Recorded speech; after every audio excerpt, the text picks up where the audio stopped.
எப்படி இந்த பிரம்மோஸ் ஏவுகணையுடைய அந்த சத்தம் கேட்டு எங்களுக்குலாம் உதிர ஆரம்பிச்சிருச்சுன்னு சொல்லிட்டு ஒரு நாட்டுடைய பிரதமர் ஷபாஸ் ஷெரீப் வெளிப்படையாக டிக்ளேர் பண்ணாரோ, தன்னுடைய பயத்தை வெளிப்படையாக காட்டிக்கொண்ட ஒரு பிரதமராக இருந்தால் ஷபாஸ் ஷெரீஃபாக தான் இருப்பார். பிரம்மோஸ் கேட்டோன்னே எங்களுக்கு வந்து நடுங்க ஆரம்பிச்சிருச்சுன்னா அதே மாதிரி தான் இவங்களுக்கு வந்து இந்த போஸ்டர் எல்லாம் பிடிக்கிறாங்க தலிபான் சொன்னோன்னே இவங்களுக்கு வந்து இது வேற எங்கேயோ எஸ்கலேட் ஆகுது அப்படின்னு புரிஞ்சிருச்சு. அதற்கு பிறகு உடனடியாக வந்து பாகிஸ்தான் என்ன பண்றாங்க அப்படின்னா கட்டார், அதுக்கப்புறம் வந்து சவுதி காலில் போய் விழுறாங்க. இந்த பேச்சு இந்த எப்படியாவது நீங்க பேசி கொஞ்சம் இதை வந்து சால்வ் பண்ணுங்க அப்படின்ட்டு.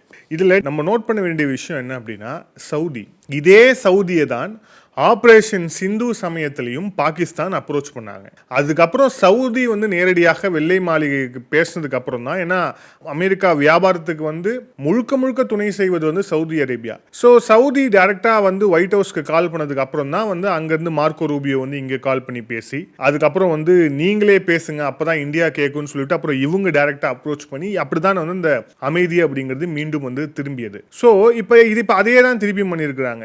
ஆப்கானிஸ்தான்ல இருக்கக்கூடிய தலிபான்கள் அந்த ஒரு அமைப்பு அப்படிங்கிறது பாகிஸ்தானுடைய ராணுவத்திற்கு எந்த வகையிலும் வந்து நியூமரிக்கலா வந்து ஈடு கொடுக்கக்கூடிய ஒரு இடத்துல வந்து இல்லை. அதுவும் இல்லாம பாகிஸ்தான் வந்து ஒரு அணு ஆயுதங்களை கொண்ட ஒரு நாடு. ஆப்கானிஸ்தான் அது கூட இல்லை.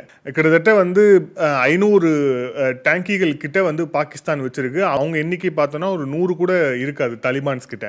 பட் இருந்தாலும் அமெரிக்காவுடைய அந்த நவீனமான ஆயுதங்கள் அப்படிங்கிறது அந்த போர்ல விட்டு சென்றதால் அவங்க கிட்ட இருக்கு அப்படிங்கிறத பார்க்கிறோம். ஆனாலும் கூட அது வந்து ஒரு ட்ரெடிஷ்னலான இந்த அளவுக்கான ஒரு ஆர்மியா பாகிஸ்தானுக்கு இணையான ஒரு ஆர்மியா கருத முடியாது. ஆனா அந்த தாக்குதலை கூட பாகிஸ்தானால வந்து ரெசிஸ்ட் பண்ண முடியல அப்படின்னா எந்த அளவுக்கு வந்து பலகீனமான ஒரு இடத்தில் பாகிஸ்தான் இருக்கிறது அப்படிங்கிறதுக்கு இது ஒரு மிக முக்கியமான உதாரணம்.